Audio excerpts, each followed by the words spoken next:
This isn't your average business podcast, and he's not your average host. This is the James Altucher Show.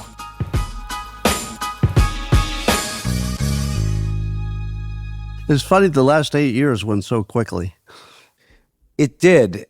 And I guess, obviously we're both getting older, but it seems like one consistent arc, because 8 years ago started the whole kind of Trump cycle. So it's like there's been one political arc where we went from an Obama, Romney, McCain type of country to a Trump, Hillary, Biden type of country. Yeah, we've seen it all, and now this feels like kind of a repeat in a way. Do you feel that? It's like, oh God, not another Trump run for president. It's a repeat, but it's also like Return of the Jedi. So like Star Wars and Empire Strikes Back sets up the story, and now there better be a fucking close to this story or something bad's gonna happen. Yeah, I've been talking about this as a 3-act movie for years. And oh my God, is the movie nice. But the thing the movie requires is the Kraken. The Kraken has to appear before the election. In other words, there has to be a legitimate court confirmed problem with the election. Yeah, and I heard you talking about that just now on your Coffee with Sky Adams, which I actually want to talk about that format with you a little later. But you mentioned how basically, so there's been a lot of cybersecurity conferences this summer. The biggest one is DEF CON. So basically, you mentioned there's been a cybersecurity conference recently where a bunch of kids in a room hacked every aspect of the election, of a simulated election, using the latest software, machines, and so on. And your point is, why even have election if this is true? And B, obviously, if a bunch of kids can do it, China can do it. If China can do it, we can do it to them. So it's all a mess. And there's not really a solution. There really isn't. I mean, the solution is, which also you kind of suggest, is that since it does break the law, you need some aspect of a conspiracy. You need people willing to break a law, and you need to avoid issues with whistleblowers. And then it starts to get too hard to believe that a concerted effort would happen to steal an election. And yet it's possible.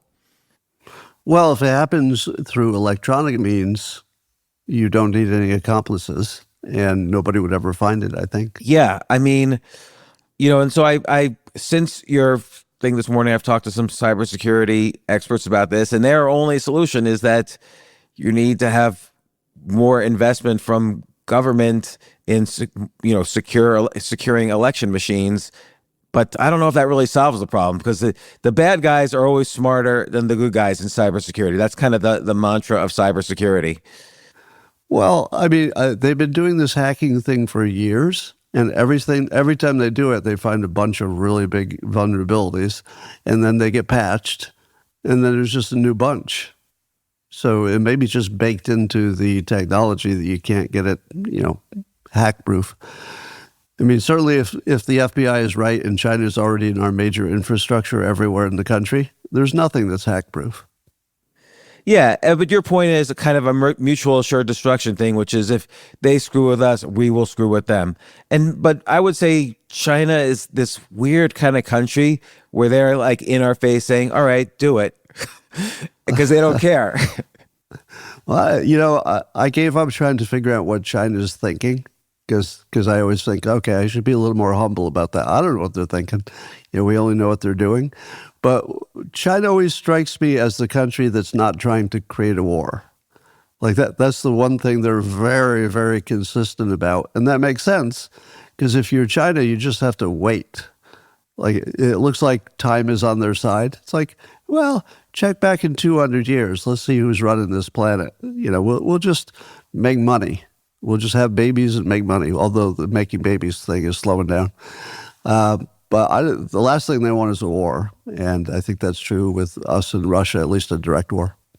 So in terms of the election, and actually I want to get to a bunch of other things, but in terms of the election, what's our alternative if we just simply don't trust the election process? Well, other countries do paper ballots, vote the same day, show your ID, have observers. If you gave me those things, And, I could make sure somebody's watching everything get counted. And if you needed to recount it, you would just recount the ballots with somebody else watching. If you did that, I don't know how the cheating would happen. So, it'd be really hard to cheat in that case. Yeah, that's a good point. And so this is what I don't understand. And this is not a Democrat or Republican thing. It's like a common sense thing. Who it could possibly be against the showing of ID to vote? And now, of course, you could say, well, there's a lot of people who okay, the theory is Democrats don't want you to show ID because then illegal immigrants could vote for them and they'd win every single election ever. Like, is that really, does anyone actually think that? Is that really like a true thing? Well, I'm still waiting for the first human being to say, I'd really love to vote, but I can't figure out how. Like, I don't know how to get an ID, and I wouldn't know who to talk to ask how to vote. Like, I need at least one human being out of, our many 300 million, whatever, to say that they can't figure it out. And the problem is that whoever they said it to would say, oh, well, let me show you. Like the moment you said you didn't know how to do it, the very first person would say, well, I have an ID. Here, just go down to the DMV. So given that you need an ID for I am probably the closest person to what you just described. Like, I can't figure out anything that involves paperwork or bureaucracy. I don't have a driver's license. It's hard for me to every April to just figure out the paperwork, like what forms do I need for taxes, and I get into trouble. Like, it's a big issue for me. So I am the type of person who might show up at a voting center and I just can't vote for some reason. But, like, Kathy Hochul, the governor of New York, even said something like, oh, well, some people are too poor to have the internet or to have an ID. You need an ID for everything else. I still fly an airplane miraculously with an ID. And so you're right. Like, so who actually wants people with no IDs to vote? Is there a law out there? Are there laws out there? Well, I'm not sure that the game is to get the people with no IDs to vote. It might have something to do with allowing the non-citizens coming across the border to at least get mail-in ballots. So that's the thing I worry about. It's not so much that the people who don't have ID or are not citizens can actually go in person and vote. I don't think there's a ton of that, or at least not enough to change the election. But what there might be a ton of is millions of people who got automatically signed up to vote, even though it's not legal for them to vote. They might get mailed a ballot. So having millions of ballots that are sort of floating around and available for somebody to harvest, that looks like a risk, and it looks like maybe the biggest one. Right, and I think I've even heard you say a couple of months ago that maybe no other countries or not many countries have a mail-in voting process.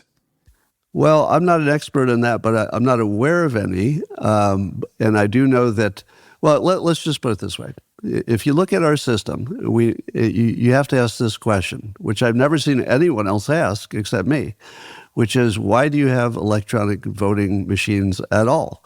Now, your common sense says, oh, well, obviously they're more efficient, they save time, you get a better result, it's more accurate, the public will believe it, and we're done with the counting as soon as the last vote comes in. And I'm thinking, okay, how much of that is true? None of it. It's not faster than hand-counted ballots. We wait days, where countries who just have ballots, they just count them up. Then some people say, but Scott, we have so much bigger population. To which I say, we also have, 157,000 people volunteered to be poll watchers just on the Republican side. We got all the people you need. If you need more people to count ballots, it's probably not hard at all to get as many as you need. So if it's not faster, I'm sure it's not cheaper. It couldn't possibly be easier to administer because of all the maintenance and keeping the security upgraded, et cetera. Why do they exist? Now, the thing I worry about is that the only reason they exist is so that our country could control the elections in other countries. Because, if we thought we could hack them, or we thought we had some kind of inside track, it would be a good way to overthrow other countries and make sure that they got the leaders that liked America. Now, if that same equipment that these hypothetical people in America were using to control other elections was used in America, would it give them, hypothetically, access to control American elections? Now, I don't know why else they exist. Nobody's ever even offered an alternative explanation, as in, well, Scott, you idiot. It's obvious the advantages are what? Okay, just playing the devil's advocate, you mentioned faster. It does seem when you have an electronic voting machine, just conceptually, it's gonna be instant to count, and why isn't that's faster? What? But we observe it's not. We observe that it takes. Isn't it Pennsylvania or I forget which state? Maybe Pennsylvania already said, don't expect these to be counted right away. You know, it might be a day or two. And usually they're talking about maybe mail-in ballots that were legal to be counted but didn't yet get counted. You know, maybe they were in the mail or something like that. So there's always a reason why we don't get a fast result in the United States. If we did, I would say, that's a pretty good argument. Two directions. One is, I mentioned earlier, we've been having podcasts for you and I for 8 years. You were originally the Dilbert guy. For hundreds of years, you were the guy who wrote Dilbert. Everybody who has a cubicle has Dilbert cartoons hung up in their cubicle. That's who you were. You were this guy who everybody knew. Everybody knew Dilbert, loved Dilbert. And you had tons of books. There was a potential for a cartoon. We talked about originally your amazing story of how you pitched Dilbert everywhere, and just by luck, really kind of, luck born from persistence, but your Dilbert was picked up and then became the most widely syndicated cartoon. Such a great story. You have books about your story. Everything was great. Now, Dilbert's nowhere. And I shouldn't say it's nowhere. It's online. It's by prescription. Well, by a subscription, yeah. Yeah. Prescription and subscription. You need to read more Dilbert. You need both.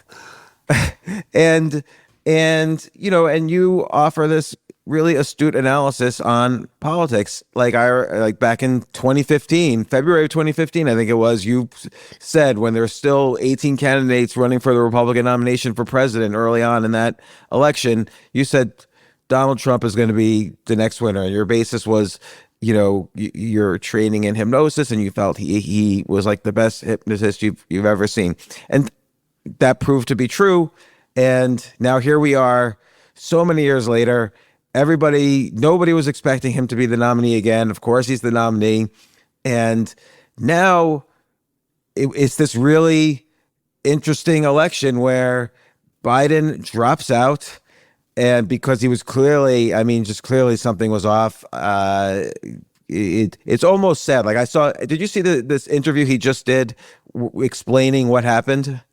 Yeah. It was hard to watch. It was very difficult to watch that. It was hard to watch, and I almost think he's worse now medically than when the debate happened. Like it looked to me like he had a stroke at some point recently. Like half his face was drooping a little bit, and I was concerned on that level for him. But now you have Kamala Harris running, and it's a strange thing. Like you mentioned the other day, I thought a very fascinating thing that her campaign is basically claiming she's the generic Democrat because it's hard to run against a faceless person. Like we know the flaws of Biden, we know the flaws of Kamala Harris. We don't really know the flaws of the generic Democrat. And in fact, many people, including yourself, including me, including Elon Musk last night, said at different points, hey, I was a lifelong Democrat until blah, blah, blah. So everybody's the generic Democrat. Right. And and you go to her website, there are no issues. You go to Trump's website or any other candidate, I'm not singling out Trump, there's a whole list of issues. Right. But her website is just donate money. Yeah. On some level, Trump almost doesn't need issues because he's really running to say, how about I do what I did the first term? If you like that, I'll do a little more of that. So you kind of know what you're going to get with him. But he does do the basic hygiene of showing you in writing what he's planning to do. Now, the fact that the propaganda brainwashing machine in this country is so strong that they could keep, first of all, Biden off of the campaign trail and just hide him. And we know now that the reason for hiding him was not just COVID. It's pretty obvious they were hiding him to, keep his gaffes down, and so you couldn't see his decline. But now they're just doing the same play, and it will work for the same reason. I've actually praised it for its persuasive genius, really. I mean, it's literally looks like genius to me. It doesn't look like they just bumbled around and they're starting to get lucky. I think maybe some of the Obama wizards are, applying their craft for Kamala Harris, because the boldness of just not talking to the press and just do scripted things in her speech is so unusual that nobody except an idiot or a genius would even bring that up in a meeting. And I think it's the genius thing. So I would be really worried if I were Trump, because I got some smart people. And the other indication that it's more smart than lucky is where they reframed the cackling that I would imagine annoyed at least most men, that Kamala Harris made her look sort of unserious and, not really like a leader. It was more like somebody laughing at the PTA meeting or something. And they redefined that as joy. And that is genius. The first time I heard it, it was like, that's just typical politics. And as it sunk in, and then I watched her rallies where her fans were really overjoyed, and they were laughing and literally dancing, and her VP pick is laughing hard. He's bending over in laughter. And I'm thinking, oh my God, they sold that, not just to their base, but I'm watching it as, let's say a critical analyst, and I'm thinking, you actually made that work. That looks like joy. And it's really impressive, actually. I can't say enough about how brilliant that is.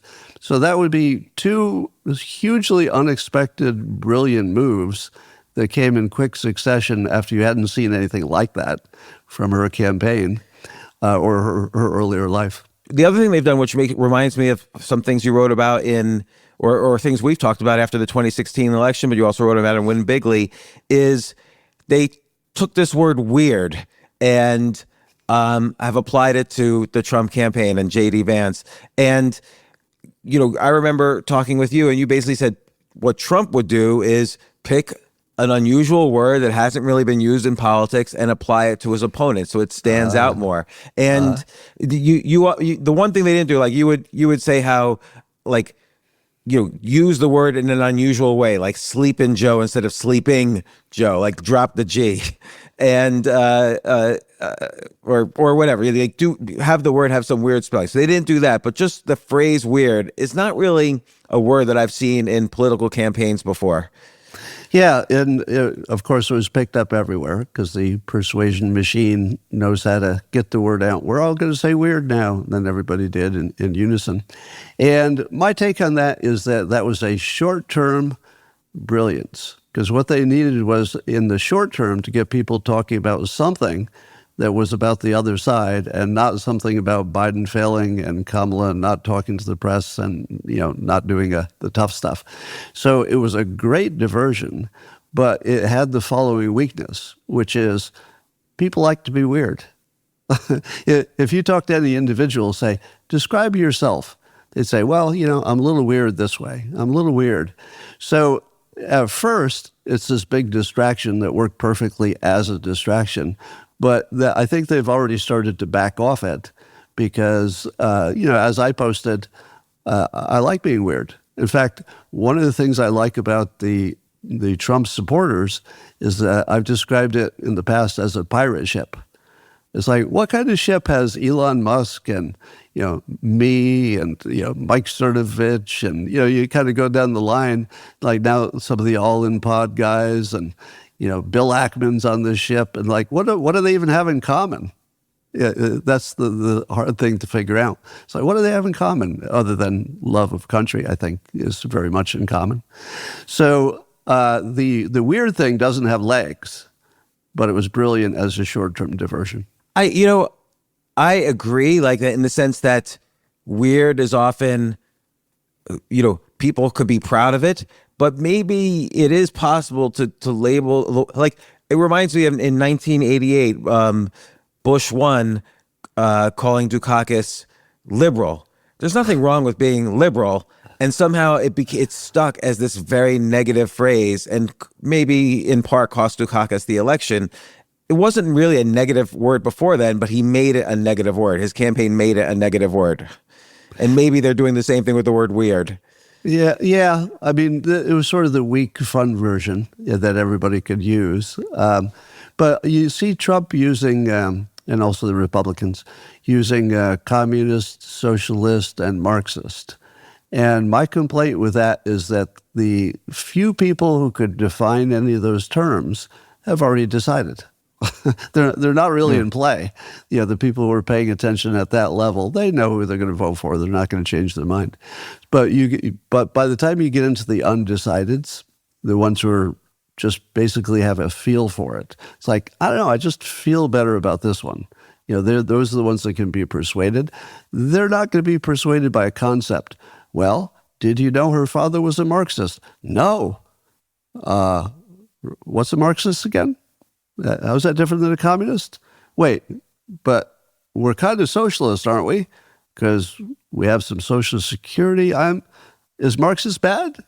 I think that's where you get as soon as you get down to the undecideds. They don't even know what the hell that is. It's the same like the word fascist. Like nobody really understands what. Yeah. There isn't even actually a very clear definition of fascism, but no one really. And I've been hearing the word fascist being called on both sides, but really it's more directed at Trump. And your whole point was, if he was going to be Adolf Hitler, don't you think we would have seen that during the 4 years he was actually president? But I mean, one can argue there were the lockdowns during COVID that has elements of fascism, and that did occur during his administration. And I talk to people who say, well, the Democrats persuaded him to do that. But as Harry Truman says, the buck stops here. He was the president. That's the only concern I have, is that he was very manipulated into these economic lockdowns. Yeah, I think that all the leaders are going to have to answer for whatever they did during the pandemic. But I'll tell you what I said when the pandemic first kicked off, and we knew that we had this brand new thing, or we thought it was brand new, that we'd never dealt with before. And we would be guessing, what to do. And I said, here's my take. And I said it probably 50 times before we do anything about how things would turn out. I said, your leaders are going to have to guess. They're going to have to. And they'll guess differently. But somebody's going to be right and somebody's going to be wrong. And you can't tell today. You might have a strong opinion, but you don't know if, let's say, a 2-week work lockdown would make a difference. You wouldn't know. And it would take a long time for us to decide what was real and what wasn't real about the pandemic. So I said, my take on day one is I'm going to forgive every leader who guessed wrong, because it is guessing. And if you're not going to allow that level of humility first to yourself, you don't know the right answer. And then I also predicted, and I hate that I was right about this, that the people who got lucky, and I'm going to call it luck just to make all of your viewers angry, the ones who were right, let's say they took decisions that in the aftermath of it, they say, well, I'm glad I did what I did. Those other people clearly made a mistake with what they did. That people would be claiming brilliance as if they knew all along. Nothing like that is true. Nobody knew all along. It could have gone either way on everything. And, there are a few things you could know, like masks, et cetera. But for the most part, I don't think anybody knew. I'll give you one classic example. The people who are claiming to be the smartest are the ones who said, the government and big pharma had too much money involved. There was too much, mandatory forcing things, or too many sketchy things about ivermectin and whether they'd let you look at it. It looked like they were, all gaming this thing. And so all of the signals told me that I would be unsafe if I took the vaccination. So I hid in the mountains and didn't take the vaccination. Now, that sounds brilliant after the fact. And they're all claiming credit and giving a parade. And then they talk to me and I say, all right, let me understand this. You looked at a weaponized virus that you knew nothing about because we couldn't know what was the long-term impact of being infected. And then you looked at a vaccination that you also didn't know anything about. So you compared the two risks that you could not evaluate either of them. Now, I decided that the risk of having a weaponized, something that somebody had designed to kill, by the way, that would be more of an assumption. If somebody designed something to make it more deadly, that's a pretty risky situation if you get that in you. If somebody else is trying really hard, and it would be their preference, of course, that it worked perfectly, was safe enough, all vaccines have a little danger, safe enough and didn't give you any, bad after effects, that they were at least trying to protect you from that thing that somebody else made to kill you, or at least give you a harder time with the virus. And the proposition was that even if it didn't stop it from spreading, which I predicted in the beginning, I predicted the vaccination wouldn't work as a vaccination, but there was some indication it might reduce your hospitalization. And there was some worry about long COVID. Now, all of those were unknown. Was long COVID real? I don't know. Would it be bad? I don't know. Was the weaponized virus going to tell you everything about it by the 2 weeks you had it? Or would there be an after effect that would be really the bad part? If you took the vaccination, would it have no impact on whether you spread it, but would it reduce your hospitalization?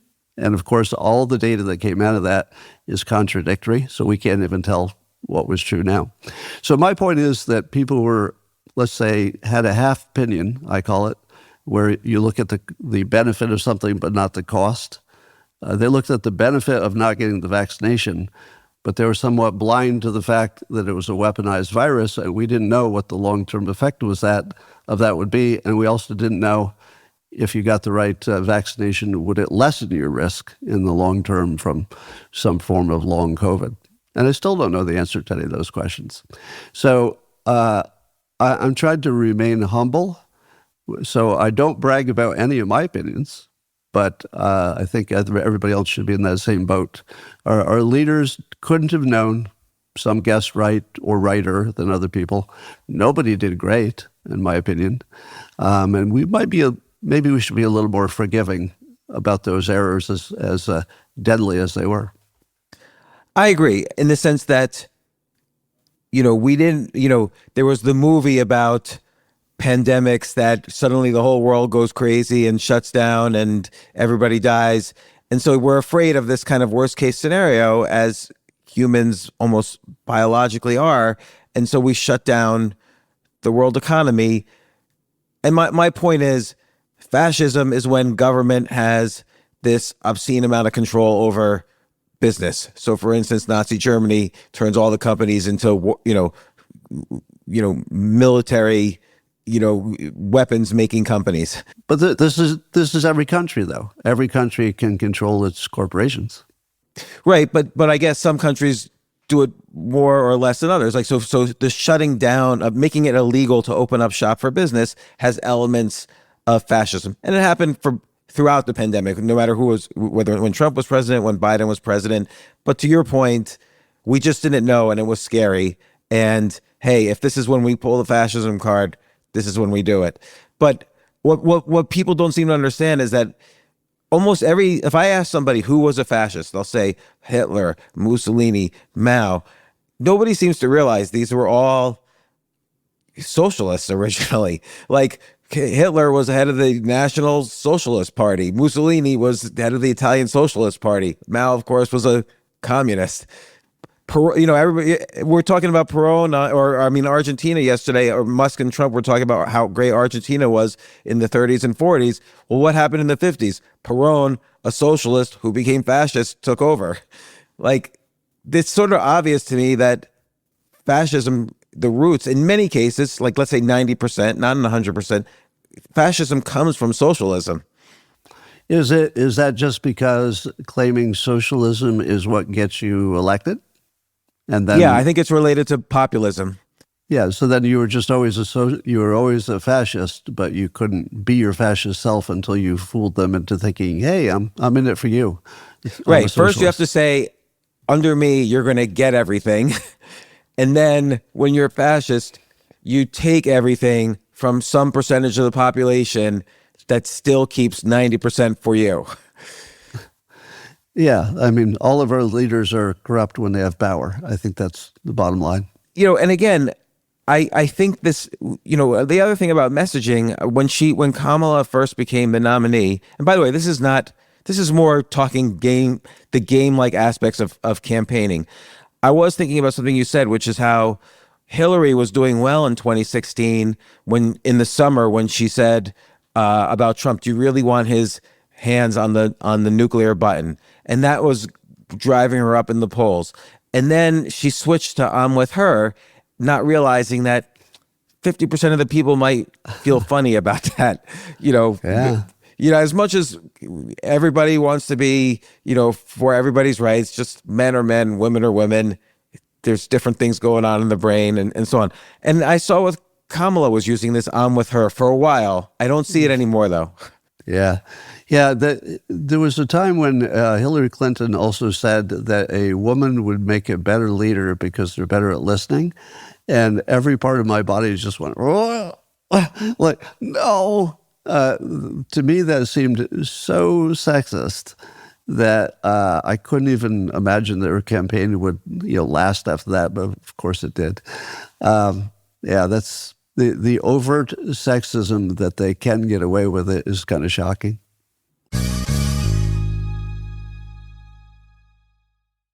Last night, what I heard were two smart guys talking.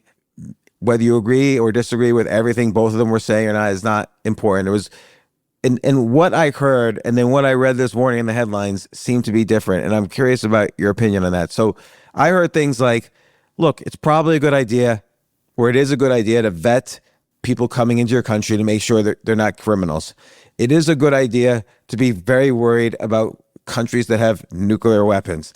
It is a good idea to be more efficient about government spending because that causes inflation. By the way, every candidate ever says that, and we'll see whether or not any of the candidates can do something about it. But on and on. I heard kind of smart, common sense things that nobody would disagree with. But then in the headlines this morning, I read a slurring, rambling Trump incoherently talking with an egomaniac Musk, who was, by the way, you wouldn't think this guy, you would think this guy was like maybe just a smart, analyst. You wouldn't necessarily think, this is a billionaire running a bunch of companies that have done very successfully. It just seemed like two smart guys talking. So isn't it, what am I hearing that these reporters covering it didn't hear? Or did I miss something? Because the reporters are smart too. Yeah, I mean, predictably in the election season, everybody's just going to put it through their own filter. The part that was really dangerous, and there was a moment when I was listening to it live that I thought it was the end of his campaign. I thought, wait, I have to guess. Well, because I have to guess which part that might have been. Okay. Okay, when he was talking about Kamala Harris looking a little like Melania.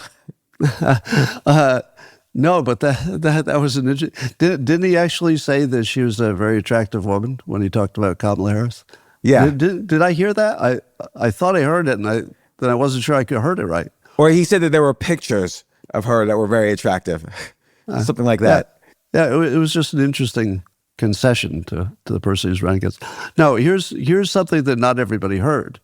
Because apparently, depending on where you were and what you were listening to, he sounded like he was slurring, like his dentures were falling out. He doesn't have dentures, or that he was drunk, or that he just had a stroke or something. Now, apparently, that's an audio artifact that is known to happen on Spaces if you're the host, and doesn't seem to hit the other accounts, such as Elon Musk was fine. Now, that's what the smart people who have experience on Spaces tell me, that it's been something that's annoyed other hosts who also sounded the same, and there's a very specific known technical problem that will make a normal person sound like they're slurring, which is my working assumption that that's true because the people who say it's true are, in my view, quite credible. Now, it doesn't matter what's true. It just matters what the Democrats will make of it. And when I heard that, I thought, oh my God, I don't know what this is about. I don't know if he just came from the dentist. I don't think he did. But whatever this is, it's going to be all over social media, and that will be the story that there's something wrong with his brain or something. And sure enough, if you sampled the left and right media, the left was all about rambling and slurring. And that was my take as well. I heard the slurring, although I think it was the technology, not the speaker.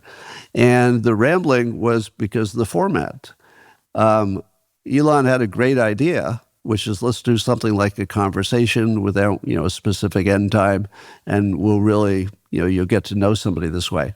The problem is that the person he was doing it with is Trump. And Trump is the most famous filler of space of all people ever. So if you don't say, we've got a tight schedule here, I got to get to a bunch of questions, Trump's got all the time he wants to just keep talking. So he would just start and he'd just keep going from one topic to another, and he'd get back to the border and then back to something and back to the border. And it didn't seem tight. But if you liked Trump, you liked more of it. If you were his opponent, you said, there he is, rambling and slurring, and they weren't too far off. Again, the slurring was the technology, not him. And I don't know that it changed any minds. My guess is not a single voter changed their vote because of it. But I give Elon Musk really a lot of credit for trying a new thing, doing it in a different way, knowing that the old ways of getting our information had all kinds of problems, and putting his neck out. I mean, he risked not only the company, but his own reputation. And that I want more of. I don't think it worked. I think if you had to do it over again, the phone call part of it, it's not good for interrupting. And normal conversations have a normal amount of interrupting, like, okay, I get your point, let's go to the next question. So I think just in terms of controlling the interview so that the audience liked it, it was lacking. I saw Elon just before I got on, asked on X if anybody had done an edited version of something like the best hour of the 2 hours.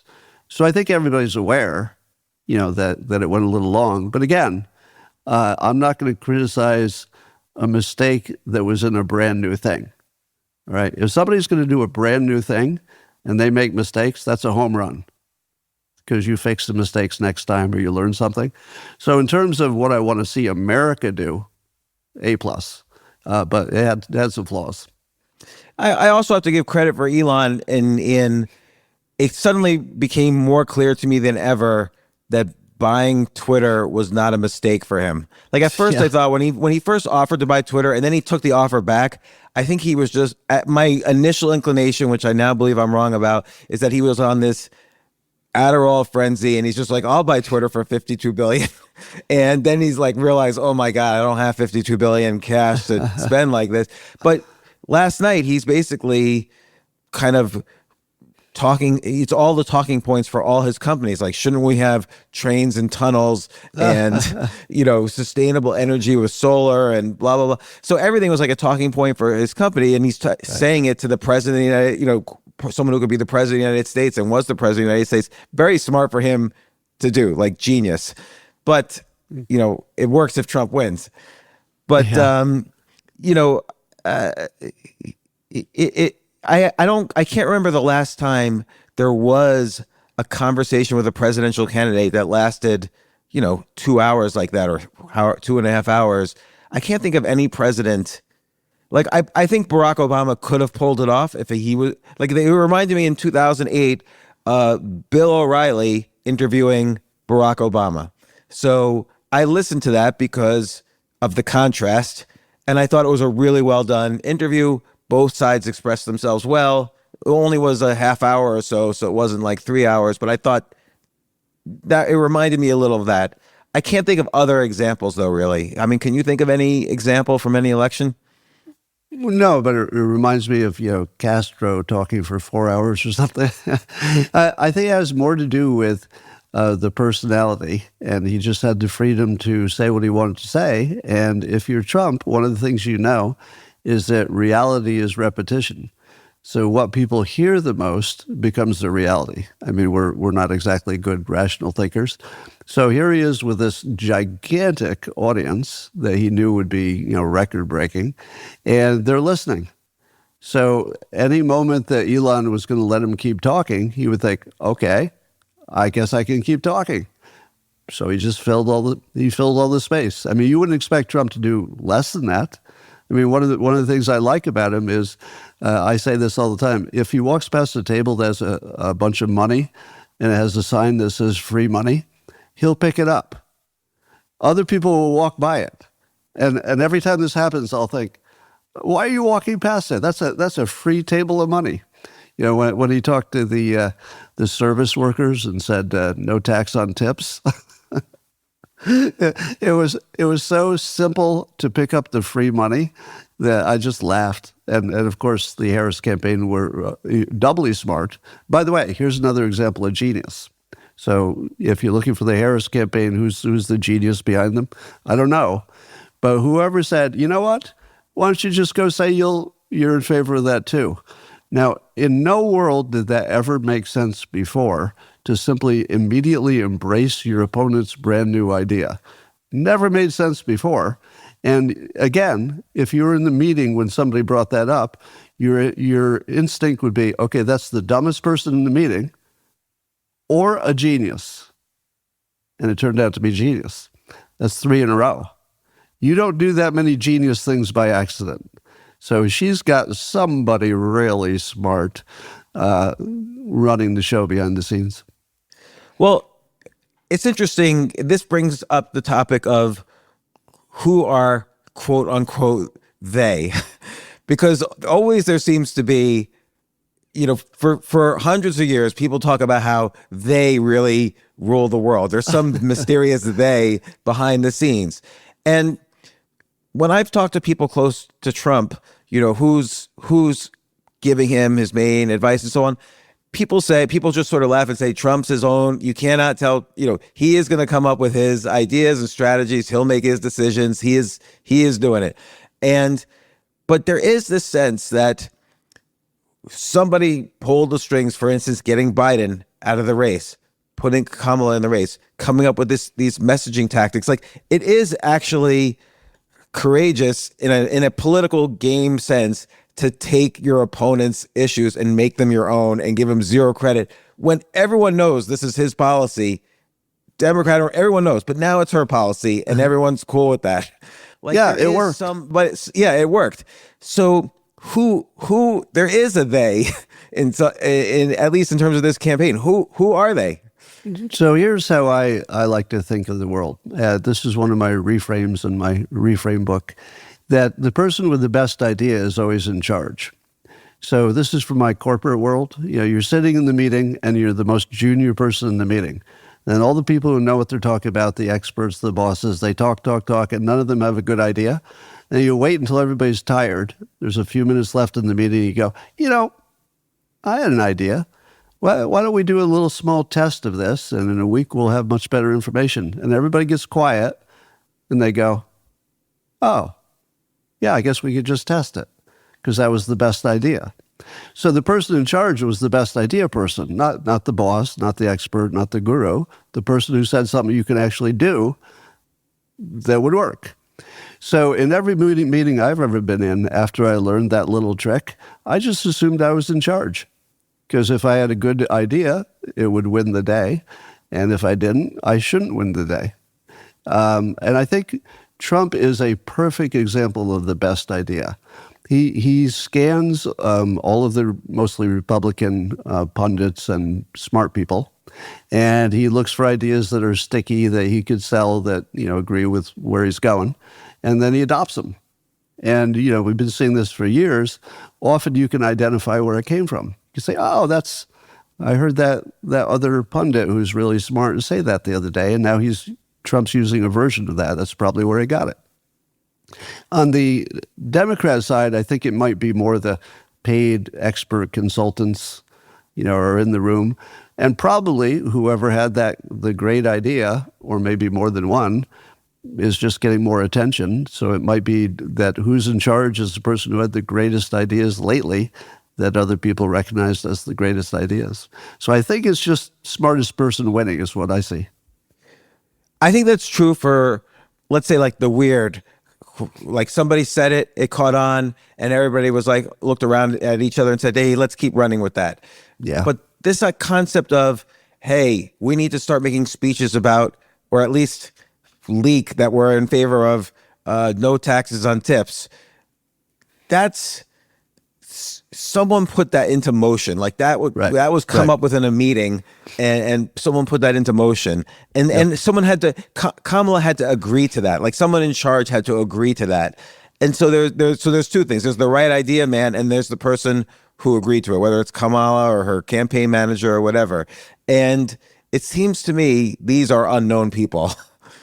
Well, think about how much credibility and or power you would have to have over a presidential candidate to get them to say yes to that.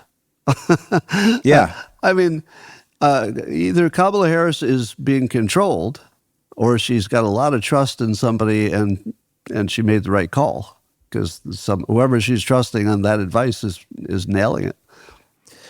Yeah, I mean, and again, the only other, I could think of something it reminds me of, which is Obama in 2008, again, on the TARP bailouts. Remember, TARP 1 failed, which was the bailout of the economy. Congress didn't pass it.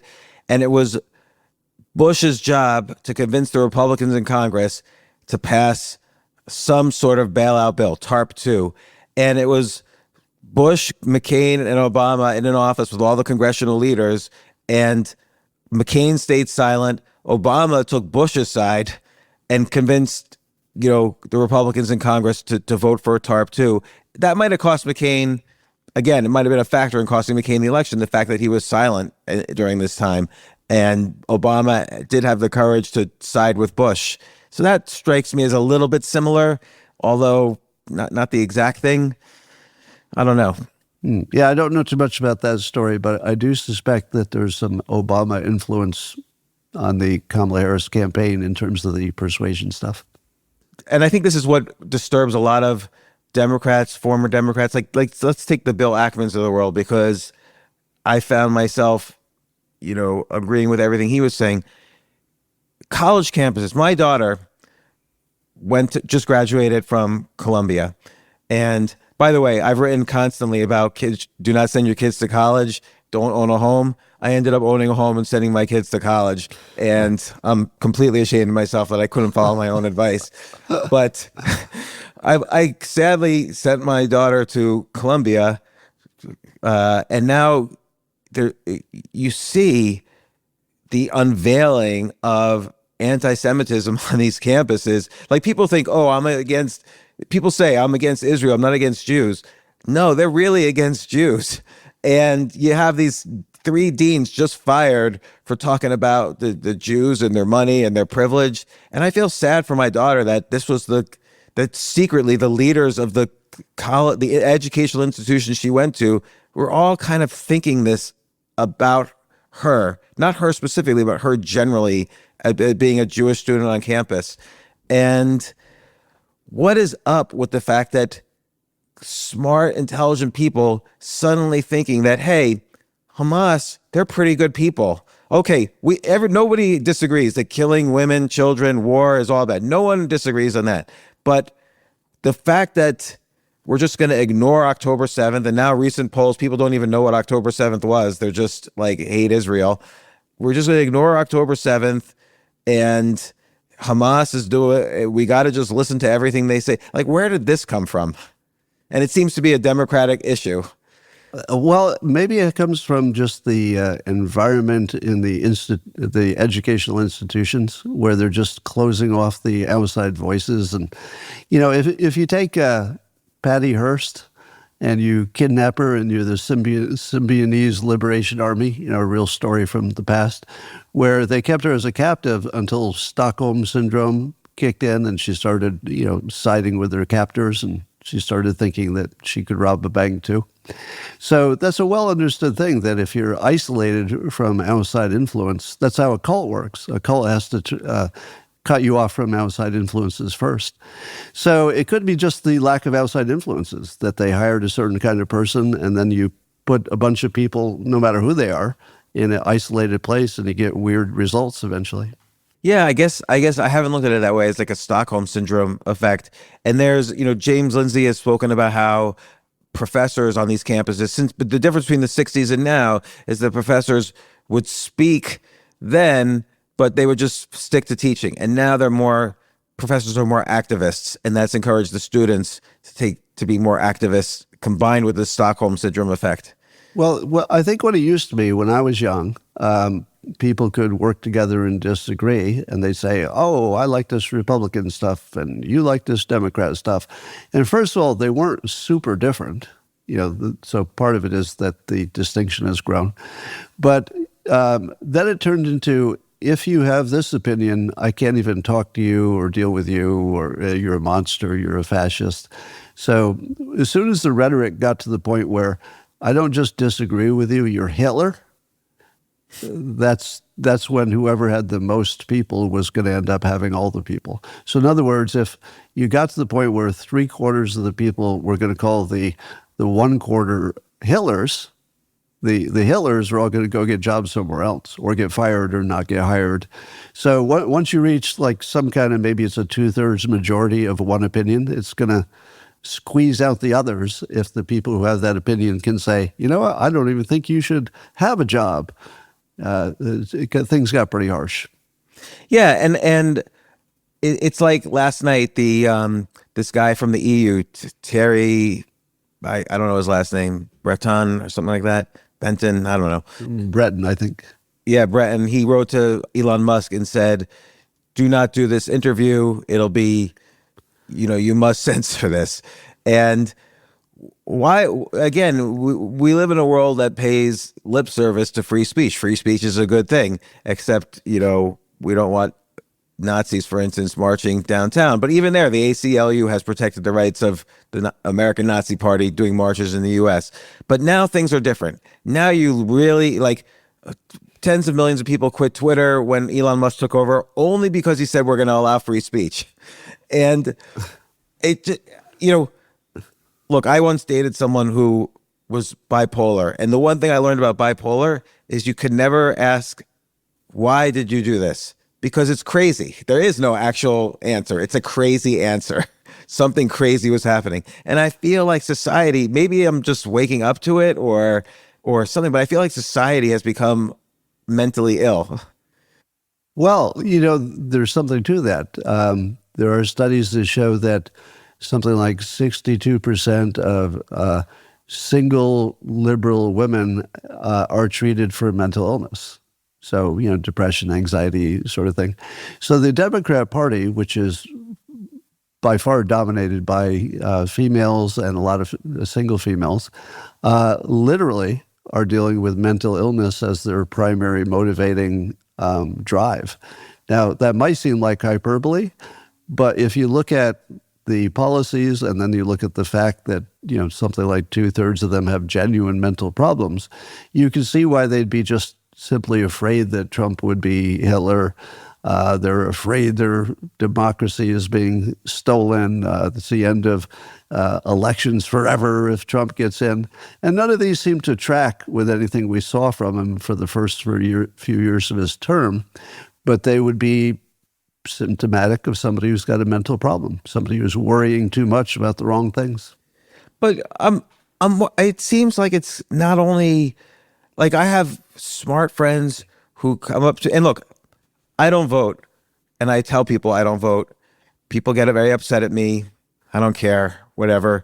But people come, I have friends who come up to me and said, they can't understand, men, women, they can't understand why anyone, what kind of person votes for Trump. And I'm thinking to myself, 80 million people voted for Trump, 80 million voted for Biden. Clearly, there's a lot of people. Like it's half and half, roughly. And you don't know any of them, and you don't know why any of them would. Like you said, there's everybody ranging from Bill Ackman to an evangelical in Alabama to you and other people, Elon Musk.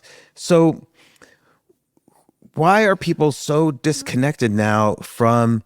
It's just simple common sense. Here are people, you see these people every day. They're voting for him, and other smart people are voting for Kamala.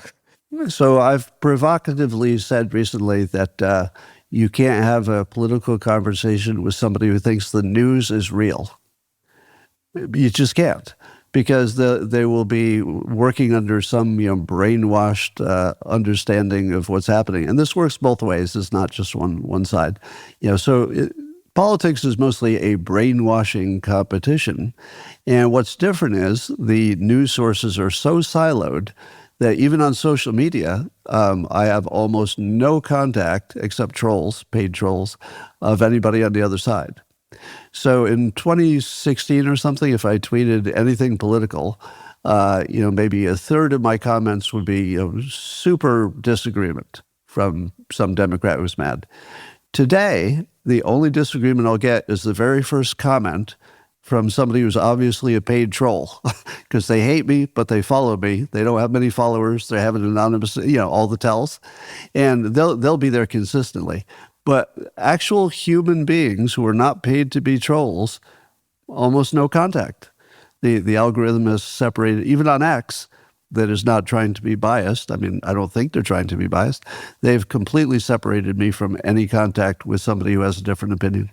And I have to go look for it, or somebody has to send it to me, or I don't even see it. So I make it a habit to make sure I spend a good amount of time looking at MSNBC and CNN and alternate sources so I can at least get a sense of what's going on the other side. But most people aren't going to take the time. I do it for a living. It's part of what I do. So I'm going to check both sides just so I don't sound stupid. But if you don't have any reason to check the other side, it doesn't happen naturally. So that's probably the biggest problem. So given all this, all that we discussed, and given the fact that you have been, lucky or not, you've been a reliable predictor of these things, what's going to happen? What if I'm going to make bets on Polymarket today, what should I bet on? That's how I vote. I would bet we won't have a result. So here's what I think. No matter who wins, the other side is going to be absolutely positive something suspicious happened. And they will be so mad, and they will think that it's the end of the world if they don't act, that it's probably going to get dangerous, and at least, lawfare and lawsuits and, all kinds of protests and whatnot, no matter who wins. And I don't know that the system can figure out how to solve it, because it'll be things like, well, we have this strong evidence that something suspicious happened here, and if you were to certify this election, looks like it's a big problem. And again, this could be on either direction. I think both sides will claim if they lose, whoever loses is going to say it was rigged. By the way, we have a long history of whoever loses in America says it was rigged. And but we don't have a long history of prosecuting that. So like Nixon, Right. In 1960, Nixon thought Kennedy stole the election. There were dead people who voted in Chicago. Nixon actually took it to court, but he never announced that he was taking it to court. And he conceded the night of the election. And ultimately, the inauguration happened, came and went. So things have been contested, but sort of respectfully. Yeah, I think January 6th probably changed things. One thing it changed is I think the Republicans would be far less likely to gather in a crowd around the Capitol. I think they learned their lesson that they're going to get hunted down if they do. But there will be enormous problems either way. I think our system is going to be so full of holes, and that with all the election observers, there will be so many claims of irregularity, true or false, there will always be claims, that we won't be able to feel comfortable that the claims have been investigated before the deadline for certifying the election. So I suspect it's going to get kicked to the the House.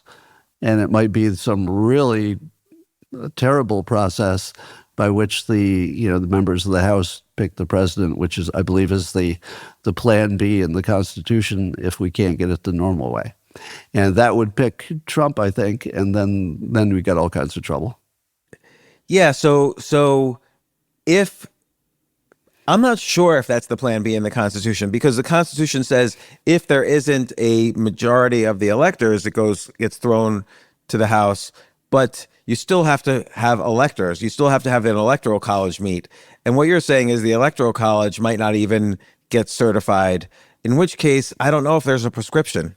Well, the Supreme Court, of course, we always assume that they're the final arbiter, and maybe they would be, but I'm not even sure that the left would believe anything that came out of the Supreme Court at this point.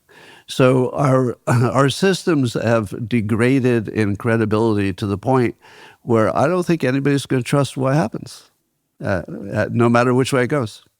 What do you think the odds are of a landslide? Low. But I will give you that if it's a landslide in either direction, that gives us a comfortable transition of power. Yeah, I think that's my hope. 10% chance. Because I look at 1972, where we had something similar happen. There was a national ticket on both sides. It was Nixon, Agnew, and it was McGovern, Eagleton. And Eagleton, there was news stories that he had had shock therapy for depression. Thomas Eagleton was senator from Missouri. He dropped out of the race. So it's the only precedent I could think of a already nationally nominated or soon to be nominated candidate dropping from an election. And he McGovern picked Sergeant Shriver, a Kennedy relative, and the uncertainty it created. Nixon wasn't a popular president, and he was already being investigated for Watergate. I think he won 49 states to 1. McGovern only won Massachusetts and D.C. And I think that was because of the uncertainty generated by the VP confusion. But that confusion, that uncertainty, didn't seem to happen here with the assumption of Harris. My take on what Republicans are calling a coup on the Democrat side is it's none of my business. If I were a Democrat and I didn't like it, well, I would complain. But if actually, I am a Democrat. I'm a registered Democrat. But I don't play for that side. If I played for that side and I didn't like what my side was doing, I'd be really loud about it. But I haven't heard even one person complain who's a Democrat. So if the Democrats are happy that that's how they pick their candidate, or at least they're willing not to complain, it's not really Republican business. I mean, that's your new competitor. You better get used to it. Yeah, I mean, I'm fine with what the Democrats did. I don't think it was a coup. I think this was a normal process. I think they saw they were going to lose, so of course they had to pick somebody new, and Harris was the obvious candidate. I'm glad they did not have an open convention, or they're not having one, because I think that would create too much uncertainty and confusion. They did the right thing for them. Also, I think it should be noted that their most credible players were probably behind it. So if it's true that, two former presidents, maybe Hillary Clinton, Pelosi, Schumer, if they were all on the same side, those are the ones that the Democrats would trust to say, okay, this is a once-ever situation. We're going to break some rules, but we're going to break them in the service of getting a Democrat elected. It's hard for a Democrat to say no to that.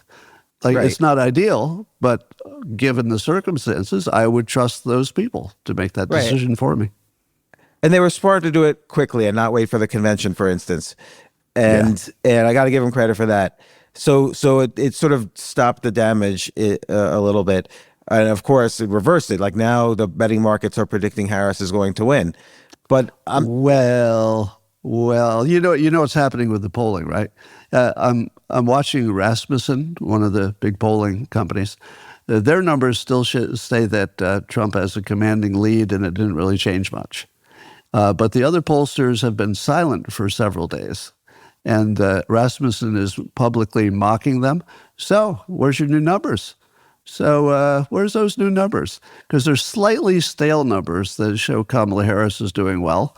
And then those numbers drive the betting market. And then the betting market will drive the numbers. So they've created this self-sustaining, building thing. And we'll see if Rasmussen is right. Because if next week the polls come in and they don't show Kamala Harris ahead, you'll know that they gamed it. I always think of the betting market the way people think of the bond market. Like, it's not easy to invest in bonds.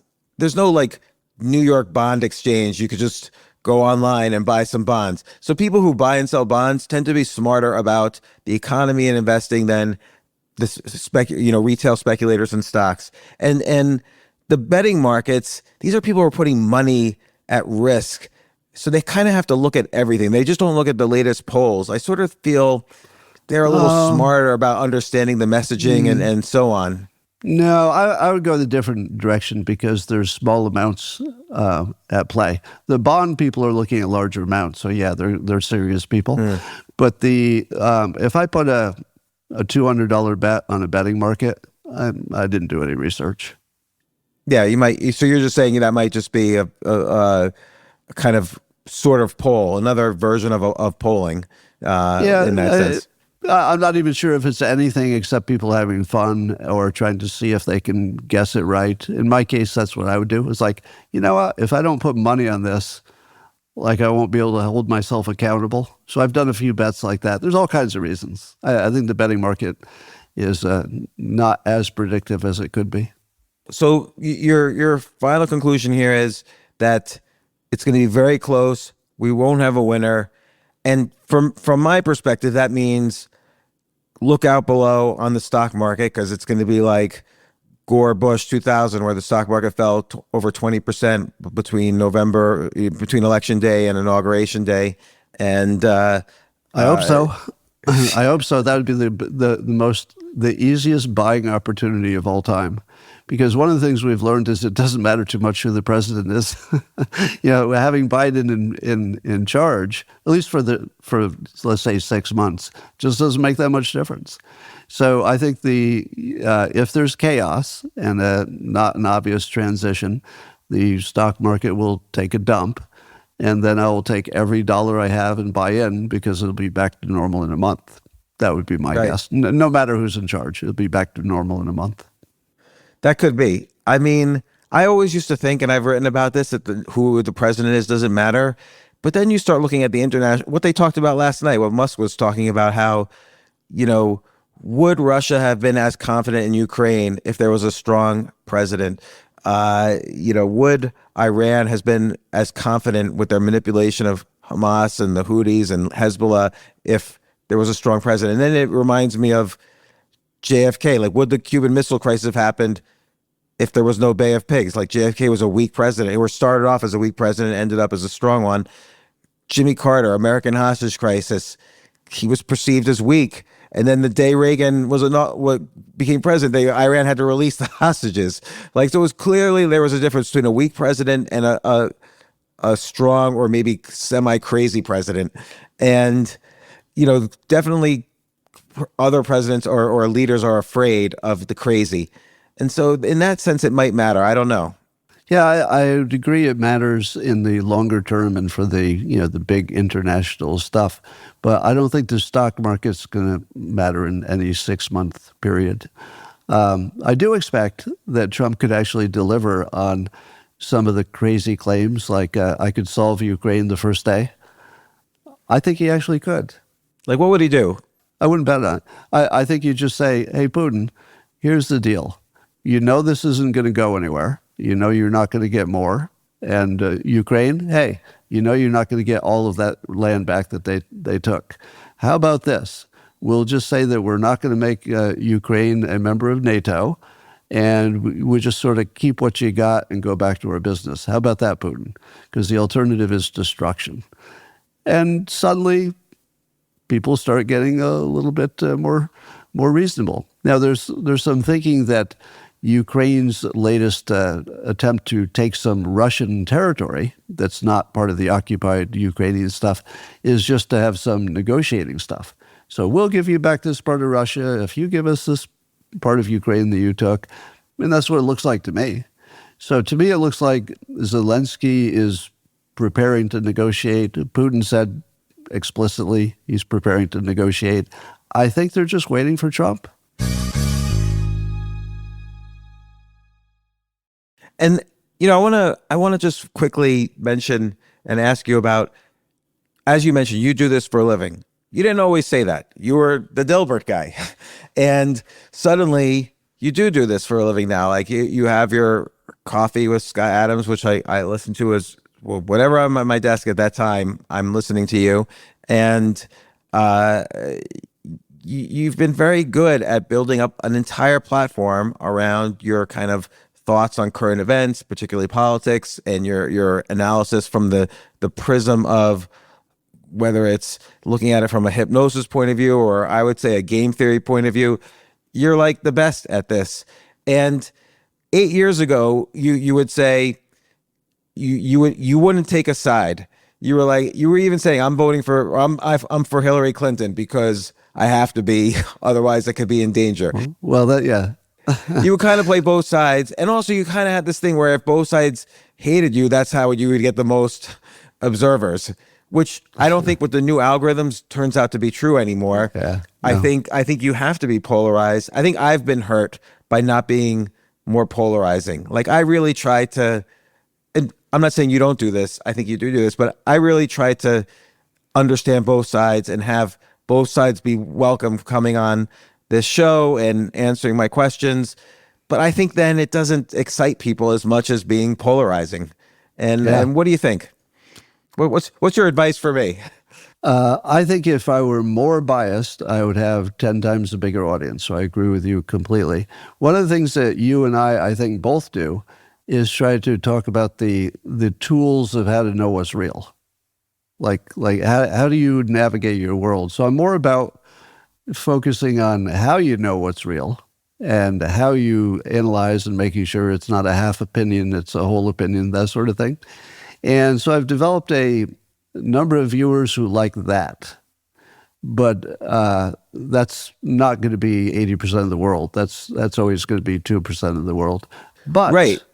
But here's the important part. Somebody asked me this the other day. They said, how many, public figures are watching your show? And my answer is all the ones that matter. Not every show, of course. But I mean, even Trump would watch my show from the Oval Office, I heard. So, of course, he's sampling all the shows, not just mine. But as long as I reach the people who are the thinkers and movers, and I can help them just get a little extra tool, so they've got an extra way to express something, maybe a better way to persuade, something to stay away from, I can just make them a little bit more effective. So I think of myself as a force multiplier, meaning that my impact is on other influencers, and then they have the bigger audiences. I think that's right, and I think you do a really good job kind of looking at the meta game, which is, oh, here's this new message. How did they come up with this? Is it good? Is it bad? Is it true? I think the statement, is it true, is a very important prism to view these things, that are in the media. But because you apply it most to what you're interested in, which is, for instance, this political election and your views on it, I think that does you have become polarizing. Like if it used to be 4 or 5 years ago, if I would tell people, oh, Scott Adams is coming on the podcast, people who are on one side would say, why would you have that right-wing sicko on your podcast? And you're always been a moderate in my view. It's crazy that anybody would think you're right wing at all, but it did polarize people, and that, I think, look, it got you on the one hand banned in some cases with Dilbert, but in other cases it built you a platform. I think there's a new movement that I keep talking about, but I feel like people will understand this better. There's a new force. It's not left or right. I call them the internet dads. And maybe I'll put you in that category. So Elon Musk is not left or right, because he's said very clearly he's always supported Democrats. Maybe the next time he will. But he's an internet dad. And if you look at the conversation that he had with Trump, you notice he left out the real red meat stuff. Nothing about abortion, nothing about religion. Nothing about taxes, by the way. I don't think he talked about trans, did he? Because those are not exactly the internet dad issues. The things that, let's say, David Sachs, Bill Ackman, you and I would be in favor of are things that nobody who has a brain should be against. In other words, there's some things like, I think we need border security. That's not really left or right, and of course shouldn't be. That is dad. That's dad saying, look, there's a reason we locked the car. There's a reason we locked the house. There's a reason to lock the government or the country. So I think the common sense people are leaning a little toward Trump for 80% of his platform. And I think that's the big change, is the common sensors are willing to say, you know what, I can't be a Democrat if you can't be a little bit more sensitive to some of these dangers that are obvious. Well, what's the next book? You should write a book called The Internet Dads. Well, I started working on a document, I don't know if it'll be a book or something smaller, about how to spot fake news and how to know when you're being brainwashed. And I realized I developed a whole bunch of little tools and tricks. I'll just give you one. One of my favorites is the 2 on the nose. You may have heard me say that. You'll hear a story that if there's a popular narrative that says, I don't know, that if you do a certain thing, you'll die. And then very soon after that, there's a story about somebody who did the exact thing and they died. The first thing I say is, that's a little too on the nose. That's a little too perfect fit to that narrative. And if you just always tell yourself, whenever you see one that's too perfect, almost certainly not true. And then you start keeping attention or paying attention to how often you're right when you use the 2 on the nose thing, and you'll be amazed. It's like 90% predictive. So that's just one tool. There's 100 more. I like that one. You ever see the movie Minority Report? I think I don't have a firm memory of it. That's the one where they use AI basically to predict crimes before they happen.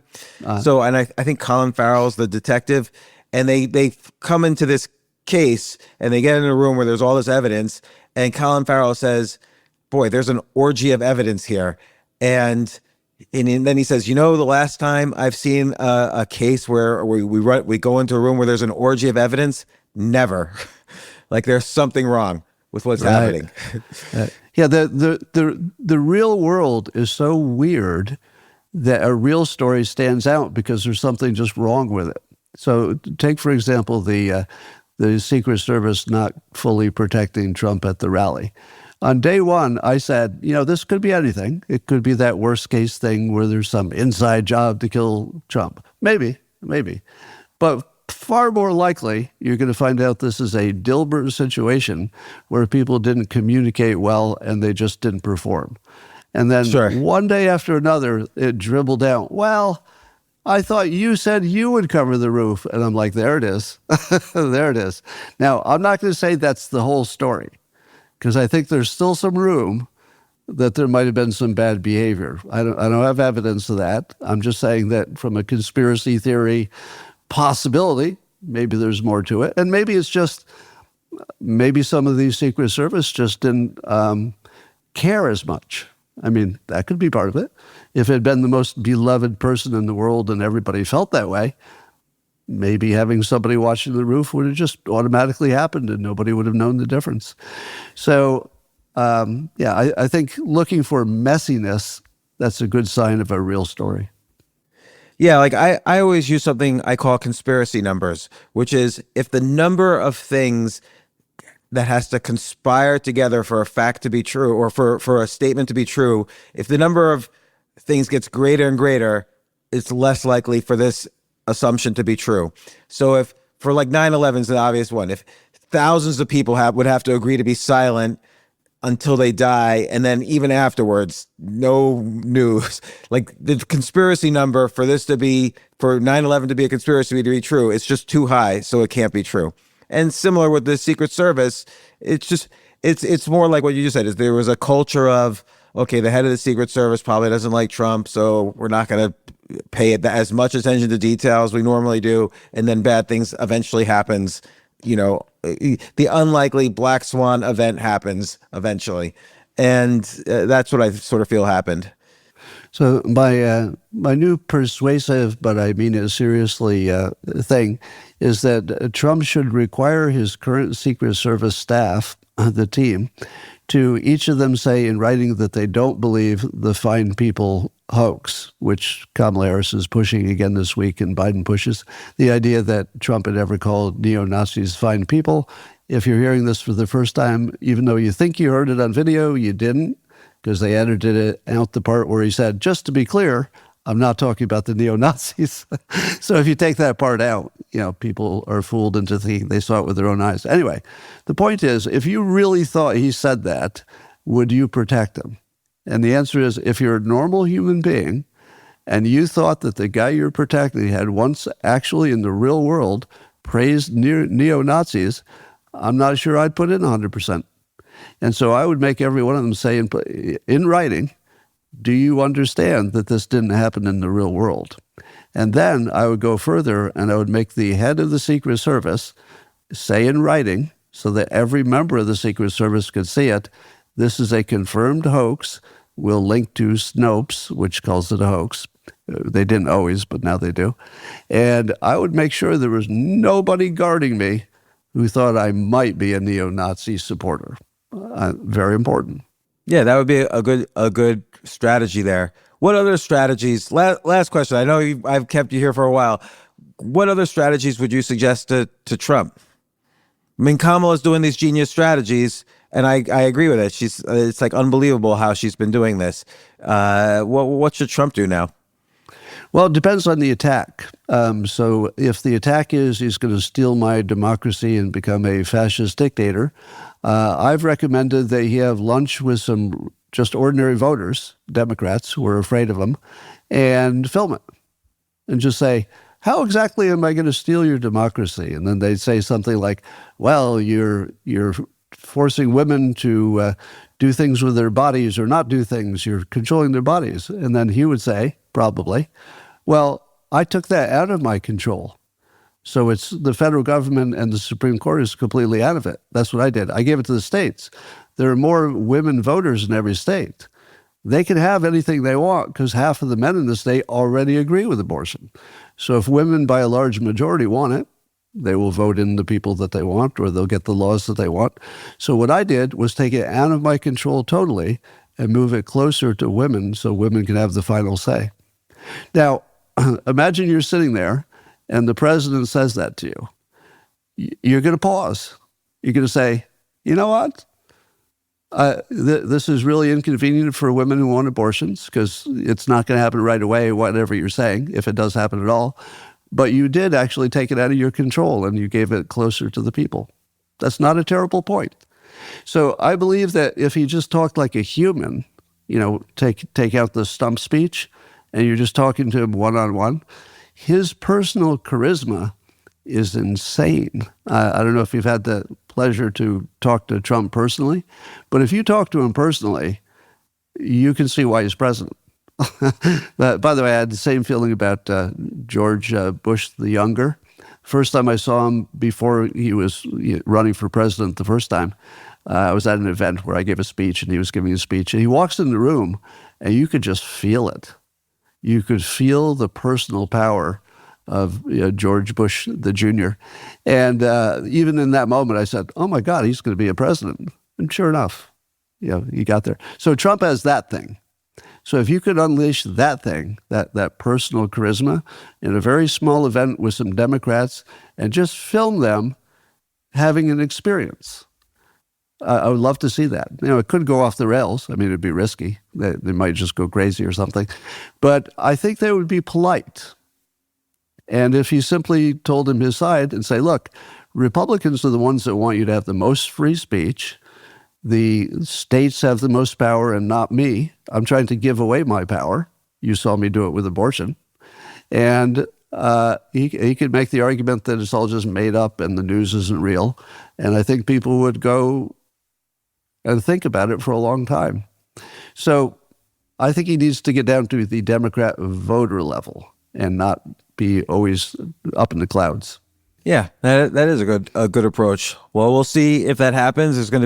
There's a lot more fun the screenwriters of 2024 are going to have before this year is over. Yeah. And I am worried about the close election. Like I think violence could occur. I think bad things could happen. So we'll see what happens. I mean, Nate Silver makes the point that if Kamala doesn't win Pennsylvania, she only has a 3% chance of winning the election. I don't know where he gets his numbers, but you know, it was interesting that she didn't pick Josh Shapiro to be her VP candidate because of that. But we'll see if the election is close or not on either side. And Scott, once again, thank you for coming on the podcast and trying to make sense of all this confusion that is out there. Thanks for having me. It's always a pleasure. I love your interview style. I tell people, even when you're not listening, that you're my favorite interviewer over these 8 years. Nobody does this better. You do this better than anybody, in my opinion. I appreciate that. Thank you. I work really hard at it. I study the greats, so I work really hard at this. Thank you. All right. Thanks, James.